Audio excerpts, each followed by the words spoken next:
అయ్యా నమస్కారం. అయ్యా నమస్కారం. కామనర్స్ పేరుతో బిగ్ బాస్ హౌస్లోకి స్లేవ్స్గా తీసుకున్న వాళ్ళందరికీ నమస్కారం. బిగ్ బాస్ పిచ్చపెట్టి ఏ స్థాయి కన్నా దిగజారిపోవడానికి వెళ్ళిన వాళ్ళందరికీ నమస్కారం. వీళ్ళంత శాడిస్టిక్ వేలో హింసిస్తున్నా సరే అది చూసి ఆదరిస్తున్న ప్రేక్షక దేవులకి నమస్కారం.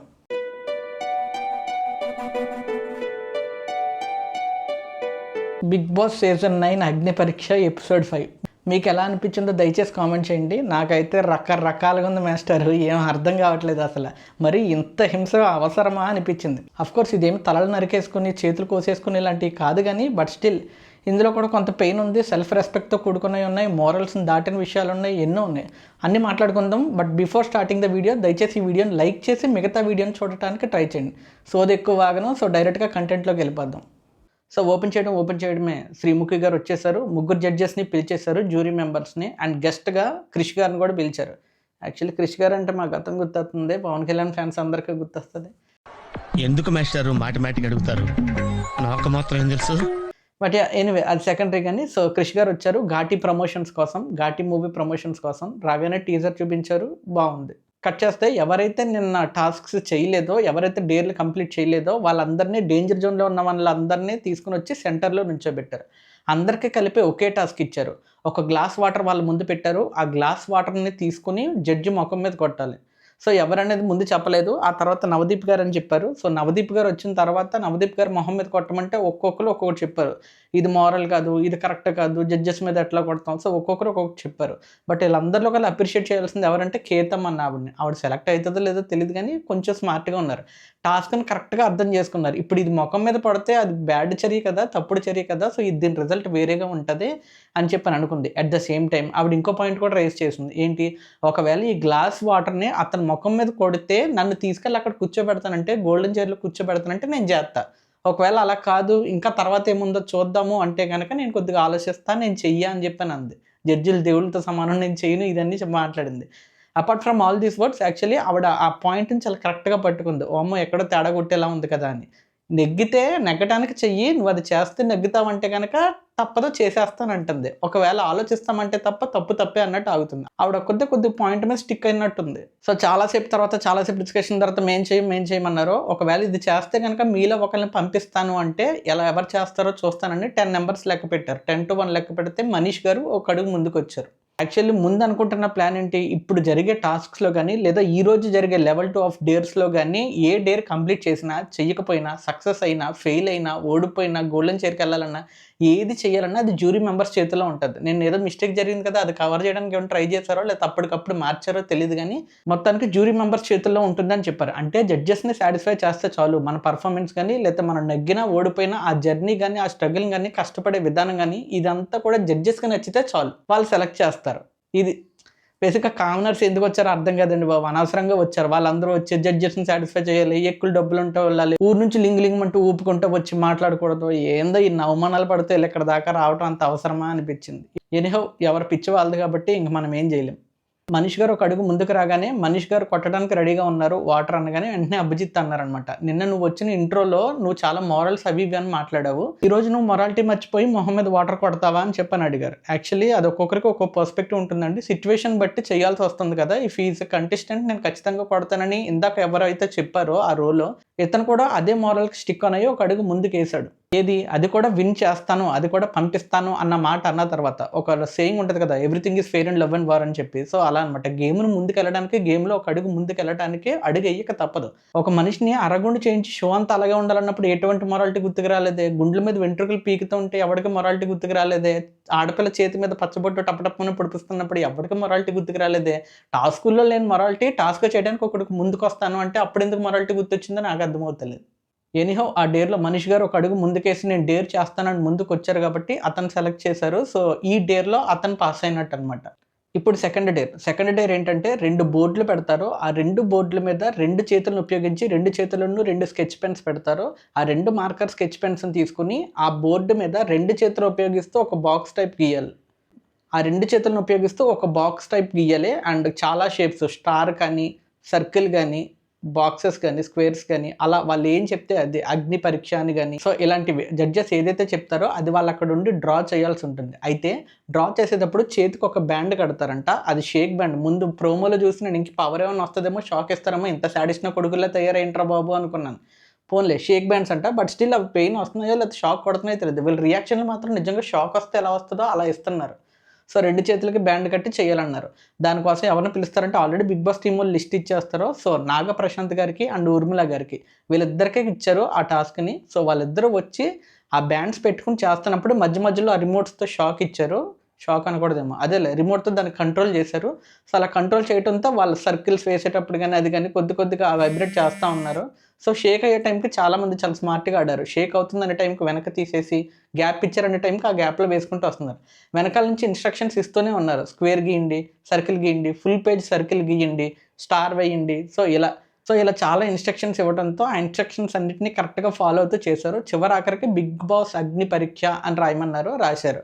దాంతో ఎండ్ అయింది. సో ఇద్దరే చూసారు, ఎవరి బెటర్గా ఉన్నాయని చెప్పి క్రిష్ గారిని అడిగితే ఊర్మిళది బాగుంది అని చెప్పానన్నారు. మరి వీళ్ళిద్దరిలో ఎవరిది కరెక్ట్గా చేస్తారనేది షో ఎండ్లో చెప్తామని చెప్పానన్నారు. So let's see. సో వాళ్ళిద్దరు కూర్చోగానే ఈలోపు కేతమ్మ గారు ఒక సాంగ్ పాడతారంట అని చెప్పానన్నారు. ఇది కొద్దిగా స్క్రిప్టెడ్లా అనిపించింది, బట్ ఎనీహో స్క్రిప్టెడ్ అయినా ఏమైనా కానీ ఇది చాలా మంచి విషయం. కేతమ్మ గారు వచ్చారు, ఒక సాంగ్ పాడారు. ఒక సాంగ్ పాడిన తర్వాత సాంగ్ చాలా బాగుంది. ఒక సాంగ్ పాడిన తర్వాత అందరూ లెగిసి స్టాండింగ్ ఓవేషన్ ఇచ్చి క్రిష్ గారు లేచి ఒక మాట అన్నారు, మీకు అభ్యంతరం లేకపోతే మీకు ఇంట్రెస్ట్ ఉంటే కనుక నా నెక్స్ట్ సినిమాలో ఒక చిన్న పాత్ర ఇస్తాను అని చెప్పి. ఆవిడ కూడా చాలా హ్యాపీ ఫీల్ అయ్యారు. వెళ్ళి కాళ్ళకి దండం పెట్టి హక్ చేసుకుని ఇతను స్టేజ్ వరకు వచ్చి, సో మీరు ప్రతిదాన్ని కరెక్ట్గా అర్థం చేసుకుంటున్నారు, నా సినిమాలో నా పాత్రకు తగ్గట్టు మీరు కొద్దిగా ఉన్నారు కాబట్టి నేను మిమ్మల్ని తీసుకుంటాను అని చెప్పనన్నారు. ఆవిడ చాలా హ్యాపీగా ఫీల్ అయ్యారు. యాక్చువల్లీ బిగ్ బాస్ వల్ల ఇప్పటివరకు కామనర్స్కి ఎవరికన్నా ఏదన్నా ఒరిగింది అంటే ఈ అగ్ని పరీక్షలో అది ఈవిడ ఒక్కరికే. ఎవరికన్నా కొద్దో గొప్ప ఈ షో ఉపయోగపడిందంటే అది ఈవిడ ఒక్కరిదానికి మాత్రమే. సో ఈ వయసులో ఆవిడ అక్కడ దాకా రావటం, ఆవిడ అగ్ని పరీక్షలో సెలెక్ట్ అయ్యి బిగ్ బాస్ హౌస్లోకి వెళ్ళినా ఎలాంటి ఛాన్స్ వస్తుందో లేదో తెలియదు, కానీ ఈవిడికి మాత్రం ఎర్లీగా వచ్చింది. సో నాకు తెలిసి ఈవిడ ఇంకా ఉండదేమో అనుకుంటాను, ఎందుకంటే ఆవిడకి రావాల్సిన ఛాన్స్ అసలైంది ఒకటి వచ్చింది కాబట్టి ఈవిడ అంత ముందుకు వెళ్తుందని నేను అనుకున్నాను. ఒకవేళ బిగ్ బాస్ హౌస్ బెటరా లేదా క్రిష్ గారి సినిమాలో ఒక పాత్ర బెటరా అంటే అదొక మంచి పాత్ర అయితే, కనీసం నోటెడ్ అయ్యే పాత్ర అయితే కంపల్సరీ ఆవిడకి చాలా పెద్ద ఛాన్స్ అవుతుంది. నెక్స్ట్ డేరు యాక్చువల్లీ ఇది ఒక డేర్ అనటం కన్నా ఇది ఒక సాటిస్టిక్ సాటిస్ఫాక్షన్ గేమ్ అనమాట. సో సాడిస్టులు అందరూ చూసి వావ్ అనుకోవాలన్నమాట, అలాంటి గేమ్ అనమాట. ఎటుపోతుందో బిగ్ బాస్ అర్థం కాదు. యాక్చువల్లీ బిగ్ బాస్ హౌస్లో ఇంతకుముందు ఒకటి ఉండేది, బిగ్ బాస్ హౌస్లో ఎటువంటి హింసకే తావు లేదు అని చెప్పి. ఇక్కడ మాత్రం హింస చేస్తేనే, హింస భరిస్తేనే, హింసిస్తేనే ముందుకెళ్తారు అన్నట్టు చెప్తున్నారు. యాక్చువల్లీ టాస్క్ ముందు అబ్బాయిలకే ఇస్తాము అని చెప్పానన్నారు. ఎవరెవరు చేస్తారంటే అందరూ చేతులు ఎత్తారు, ఒక ఇద్దరు తప్ప. ఆ ఇద్దరినే పిలిచారు, ఎవరైతే ఎత్తలేదో వాళ్ళని పిలిచారు.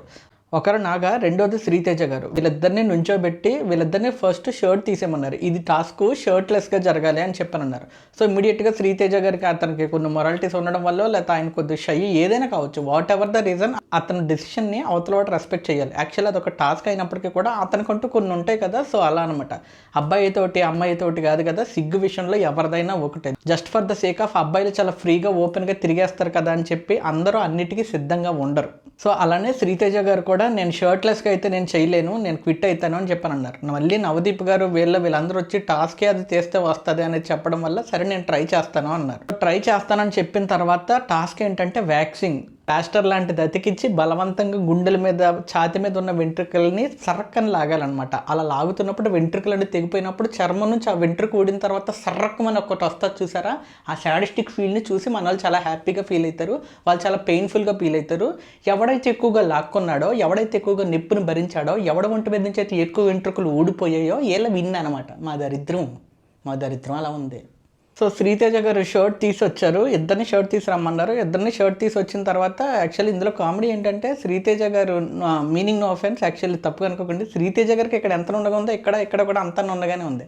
ఆయన ముందుగానే షేవ్ చేసుకుని వచ్చినట్టు ఉన్నారు. సో ఆయన ఛాతి మీద ఒక్క వెంట్రుక లేదు. సో ఈ టాస్క్కి అతను పనికిరాడు, నువ్వు వెళ్ళి కామెడీగా వెళ్ళి కూర్చో బాబు, నువ్వు ఇంకా ఏం అవసరం లేదు, అన్నీ చుట్టుకుని వెళ్ళి కూర్చో అన్నారు నవదీప్ గారు. నవ్వేలా లేదు అసలు. ఇది చాలా సీరియస్ మ్యాటర్ తెలుసా. అతను చెయ్యను అని చెప్పని అన్నాడు. చెయ్యను అన్నవాడికి టాస్క్ ఎక్స్ప్లెయిన్ చేయొచ్చు కదా, నేను అసలు షర్ట్ అనేది తీయనండి, నాకు చాలా ఇబ్బంది అని చెప్పని అన్నాడు. అయినా కానీ షర్ట్ తీయించారు. తీరా షర్ట్ తీసిన తర్వాత వెంట్రుకలు లేవు, వేస్టెడ్ అయిపోయింది. అదే అక్కడ జెండర్ మారుండి అక్కడ ఇంకో కైండ్ ఆఫ్ క్లాతింగ్, ఏదైనా బోల్డ్ కైండ్ ఆఫ్ క్లాతింగ్ ఉండి తీరా చేసిన తర్వాత అమ్మాయిని వెనక పంపిస్తే ఊరుకుంటారా? సో ఇప్పుడు అతను ఎంత ఏడ్చినా ప్రయోజనం ఉండదు, ఆయన ఎంత గొడవ పడినా ప్రయోజనం ఉండదు. ఆయన కాబట్టి నవ్వుతూ వెళ్ళిపోయాడు, కానీ ఇంకొకరు ఎవరైనా ఇంకో జనర్ అయి ఉంటే వేరేలా ఉండేది. బేసిక్గా మగాడు అంత బాధపడినా సొసైటీ పెద్దగా పట్టించుకోదు కాబట్టి టేక్ ఇట్ ఈజీ అన్నట్టు వదిలేస్తుంది. మగోడు బాధపడతాకే పుట్టాడన్న ఫీలింగ్లో ఉంటారులే కానీ చాలామంది. ఎనీహో టాపిక్ ఎటో వెళ్ళిపోతుంది. సో అతను తీసుకెళ్ళి కూర్చోబెట్టేశారు. సో నెక్స్ట్ ఇతన్ని ఎవరైతే ఉన్నారో మానస్ గారిని అక్కడున్న వాళ్ళలో ఎవరొకరిని సెలెక్ట్ చేసుకోండి అని చెప్పారు. అక్కడున్న వాళ్ళలో సెలెక్ట్ చేసుకోండి అంటే షాకీబ్ నేను ఇస్తాను నేను వస్తానని చెప్పి చెయ్యెత్తాడు. సరే చాలా ఇంట్రెస్టెడ్గా ఉన్నారు కదా అని పిలిచారు. యాక్చువల్లీ ఈలోపు నాగా గారు లేచి నాకు కూడా చాలా హెయిర్ ఎక్కువ ఉంది అన్నారు. ఇమాజిన్ ఇటువైపు ఉన్నవాడు ఎవరితో పోటీ పడితే తిన నెగ్గగలడో అది చూసుకుంటాడు, అంతే తప్ప ఫ్రెండ్షిప్ కోసమో నువ్వు నేను ఒకటే కదా బ్రో మన ఇద్దరు ఒక పార్టీ కదా అంటేనో తీసుకోడు. షాకీబ్ని ఫస్ట్ తీసుకున్నాడు. నెక్స్ట్ నాగా కూడా ఎక్కువ హెయిర్ ఉండటంతో కంపారిటివ్లీ నాగా ఇతనికి కొద్దిగా పెయిన్ తట్టుకునేది ఉంది, అతనికి వెంట్రుకలు ఎక్కువ ఉన్నాయి కదా, సో నేను గెలుస్తానన్న నమ్మకంతో నెక్స్ట్ కంటెస్టెంట్ని మార్చి నాగాని తీసుకుంటాను అని చెప్పాను అన్నారు. ఈలోపు షాకీబ్ రైజ్ అయిపోయాడు. నేను వస్తానని చెప్పాను కదా, అతను గ్యాప్ ఉంది, నేను అది చేస్తాను ఇచ్చేస్తానని ఎక్కువ గొడవ చేశాడు. యాక్చువల్లీ గొడవ చేస్తున్నప్పుడే చాలామందికి క్లియర్ కట్గా అర్థమైపోయి ఉంటుంది ఏంటి షాకీబ్ తట్టుకోగలడు కాబట్టి నేను వస్తాను ఎట్టి పరిస్థితుల్లో నేను వస్తాను బ్రో అని చెప్పని కేకలేసేసి గొడవ చేసేస్తున్నాడు. అంత గొడవ చేయాల్సిన అవసరం లేదు, ఎందుకంటే అదొక మ్యానిపులేటివ్ థియరీ అన్న విషయం అందరికీ అర్థమైపోతుంది. ఇతను తట్టుకుని గెలిచేస్తాడు కాబట్టే నేను వస్తానని చెప్పి గొడవ చేస్తున్నాడు, తీసుకోలేదని బాధపడుతున్నాడు. అది అర్థమైపోయి జ్యూరీ మెంబర్స్ కూడా okay let start the task అన్నారు. ఇక స్టార్ట్ చేశారు మన వాళ్ళు.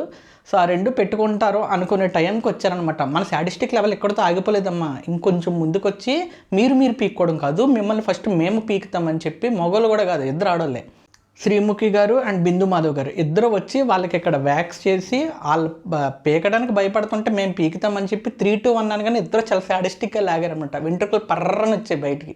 అది ఎంత పెయిన్ఫుల్గా ఉంటుందో ఎంత దారుణంగా ఉంటుందో మరి మీకే తెలియాలి. యాక్చువల్లీ వ్యాక్సింగ్ అనేది అంత పెయిన్ఫుల్లో కదా చెప్పండి, ముందు నేను ఎక్కువ రియాక్ట్ అయిపోతున్నాను, ఎందుకంటే చిన్న ప్లాస్టర్ నాకు అంటుకుని తీసేటప్పుడే నాకు చాలా పెయిన్ వస్తుంది. మరి అలాంటిది ఆ వ్యాక్సింగ్ అంత పెయిన్ఫుల్ కాదా, మరి పెయిన్ఫుల్ కానప్పుడు వీళ్ళు ఎందుకు అంత అరిచారో నాకు తెలియదు. కుదిరితే కామెంట్స్లో మెన్షన్ చేయండి, waxing for a men is painful are not అనేది కింద మెన్షన్ చేయండి.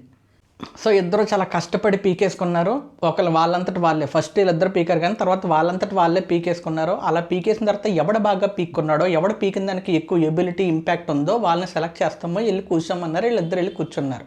కంటెస్టెంట్స్ కాదనమాట, వీళ్ళందరూ స్లేవ్స్. ఎదటోడు ఏదైతే చెప్తే అదే చేస్తారనమాట. వీళ్ళు ఒక దానికి సెలెక్ట్ అయ్యి ముందుకెళ్ళడానికి ఏదేదో భరించేస్తున్నారు వీళ్ళు. వాట్ ఇఫ్ సెలెక్ట్ అయితే ఓకే, సెలెక్ట్ కాకపోతే ఇవన్నీ చేసి anyhow it's up to them. మన షోలో ఎలా ఉందో దాన్ని మాత్రమే మాట్లాడాలి కాబట్టి వాళ్ళిద్దరూ వ్యాక్సిన్ చేయించుకున్నారు. సో యాక్చువల్లీ చెప్పాలంటే వీళ్ళిద్దరిని పాస్ చేసేయాలి, టు బి ఫ్రాంక్ చెప్పాలంటే. సో నెక్స్ట్ టైం అవుతుందో చూద్దాం. లాస్ట్ డేరు ఇప్పటి వరకు సెకండ్ ఛాన్స్ రాని వాళ్ళు ఎవరైతే ఉన్నారో వాళ్ళందరినీ పిలిచి వరుసగా నుంచోబెట్టి వాళ్ళ ఫోన్స్ని ఒక టేబుల్ మీద పెట్టి సుత్తితో వాటిని క్రష్ చేయాలన్నమాట. యాక్చువల్లీ ముందు ఫోన్స్ రాకముందు నేనేమనుకున్నానంటే సుత్తితో ఏదైనా చేసుకోలేమో అనుకున్నాను, ఎందుకంటే మనం హింసకు బాగా అలవాటు పడిపోయాం కదా. సో కొట్టుకు సచ్చినా కానీ ఎవరైతే బతుకుతారో వాళ్ళు వస్తారనమాట. ఎనీహో వాళ్ళ ఫోన్స్ని టేబుల్ మీద పెట్టేశారు. టేబుల్ మీద పెట్టిన తర్వాత ఎవరైతే ఫోన్ని క్రష్ చేయాలనుకుంటారో ఎవరైతే చేయాలనుకుంటున్నారో వాళ్ళ ముందుకు వచ్చి క్రష్ చేసేయచ్చు. సో 10, 9, 8 అని చెప్పి కౌంటింగ్ స్టార్ట్ చేసేలోపు షాకిత్ వచ్చి ఫోన్ని పగలు కొట్టేశాడు.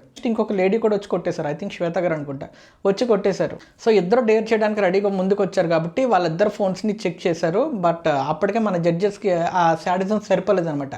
ఫోన్ కొద్దిగా పగిలితే సరిపోదామా, చాలా ఎక్కువగా పగలాలి అని చెప్పి అనడం ద్వారా మనలో ఉన్న సాడిస్టిక్ బిహేవియర్ బయటకు వచ్చే అతను వచ్చి ఆ సుత్తి తీసుకుని ఏదో పగతో ఉన్నవాడిని కొడుతున్నట్టు సుత్తి తీసుకుని తన ఫోన్ని బాగా క్రష్ చేశాడు.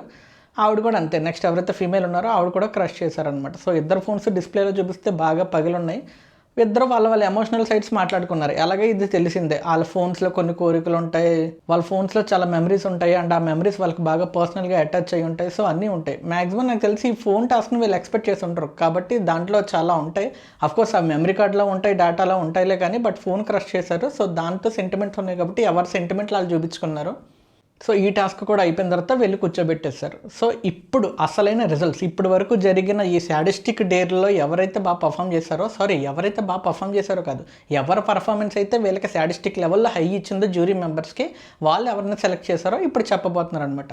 ఫస్ట్ శ్రీముఖి వచ్చారు. సో ఎవరు ఎక్స్పెక్ట్ చేయలేని పేరు చెప్పారు, అదే మనీష్ గారు. అదే ఇందాక నేను ఎవరైతే బాల్డ్ అన్నానో ఆయన అనమాట. నాకు అసలు మతిపోయింది, ఎందుకంటే యాక్చువల్గా టాస్క్ పెట్టింది ఎవరికి, శ్రీతేజ గారికి, మానస్ గారికి. ఓకేనా, మధ్యలో షాకిబ్ కూడా ఎందుకు రాలేదు అని చెప్పి ఎందుకు తీసుకోలేదని గొడవ కూడా చేశాడు. టాస్క్ వీళ్ళు ముగ్గురు మీద నడిచింది. బట్ ఆ టాస్క్ని చేయడానికి నిరాకరించి తర్వాత అంగీకరించి షర్ట్ తీసి షర్ట్ వేసుకొచ్చినందుకు అతనికి ఛాన్స్ ఇచ్చారంట. రీజన్ కూడా చాలా వింతగా ఉంది. అతను సెలెక్ట్ చేయగానే నాకు తెలిసి వాళ్ళ ముగ్గురు బొమ్మలు వేరే లెవెల్లో పడి ఉంటాయి. ఒక మీమ్ కూడా పడుతుంది, హీరో విలన్ కొట్టుకుని మధ్యలో కమెడియన్ చంపేసినట్టు. ఎవరైతే టాస్క్ చేయడానికి వచ్చారో, ఎవరైతే టాస్క్ చేశారో, ఎవరైతే టాస్క్కి నన్ను తీసుకోలేదని గొడవ పడ్డారో వాళ్ళ ముగ్గురిని పక్కన పెట్టి ఆ టాస్క్ని నిరాకరించి మళ్ళీ అంగీకరించిన ఇతను తీసుకున్నారనమాట. సో మేబీ బిహేవియర్ బేస్డ్ తీసుకున్నట్టున్నారు, కానీ టాస్క్ వేస్ట్ అయిపోయింది. టాస్క్ కోసం వీళ్ళు పడ్డ కష్టాలు కూడా వేస్ట్ అయిపోయినాయి. నెక్స్ట్ బిందు మాధవ్ గారు వచ్చారు. ఈవిడ ఎవరిని సెలెక్ట్ చేస్తారు అనుకున్నాను. యాక్చువల్లీ ఈవిడ సెలెక్షన్ నాకు బాగా నచ్చింది, నాకు పర్సనల్గా బాగా నచ్చింది. ముందు చెప్పాను కదా, దాలియా గారిని సెలెక్ట్ చేశారు. దాలియా గారి ఎమోషనల్ సైడ్ ఆల్రెడీ అందరికీ తెలుసు కాబట్టి, సో దాలియా గారు లాంటి స్ట్రాంగెస్ట్ కంటెస్టెంట్ ఎప్పటికైనా సరే బిగ్ బాస్ హౌస్లో ఉండాలి. అలాంటి వాళ్ళు ఉంటేనే కొద్దో గొప్ప చూస్తున్న ఉమెన్ కానీ, ఈ ఉమెన్ ఎంపవర్మెంట్ ఇవన్నీ ఉంటాయి కదా, ఫెమినిస్ట్ కైండ్ ఆఫ్ క్యాండిడేట్స్ ఉంటారు కదా, వీళ్ళందరికీ అసలు ఫైట్ అంటే ఏంటి అనేది చాలా క్లియర్గా అర్థమవుతుంది అనమాట. So dahlia is obviously good contestant and also a strong contestant. ఇలాంటి వాళ్ళు బిగ్ బాస్ హౌస్లో కంపల్సరీ ఉండాలి. నెక్స్ట్ అభిజిత్ వచ్చారు. సో నాగ ప్రశాంత్ అని చెప్పి అతన్ని సెలెక్ట్ చేశారు. ఇందాక ఎవరైతే ఆ వైబ్రేట్ ఆ బ్యాండ్స్ పెట్టుకుని ఆడారో సో వాళ్ళు సెలెక్ట్ చేశారనమాట. అతన్ని సెలెక్ట్ చేశారు. ఎందుకంటే అది వైబ్రేట్ అవ్వడం ఒకసారి మానేసింది, ఆ మిషన్ పనిచేయలేదంట. ఇది పనిచేయట్లేదు చూడండి అని మధ్యలో అతను నిజాయితీగా అనటం వల్ల సో అది పని చేయకపోయినా సరే పర్వాలేదు, నేను నెగ్గేయచ్చు అనుకోకుండా నువ్వు హానెస్ట్గా చెప్పావు ఇది పని చేయట్లేదని, కాబట్టి నేను తీసుకుంటున్నానని చెప్పి అభిజిత్ అతను తీసుకెళ్ళిపోయాడు.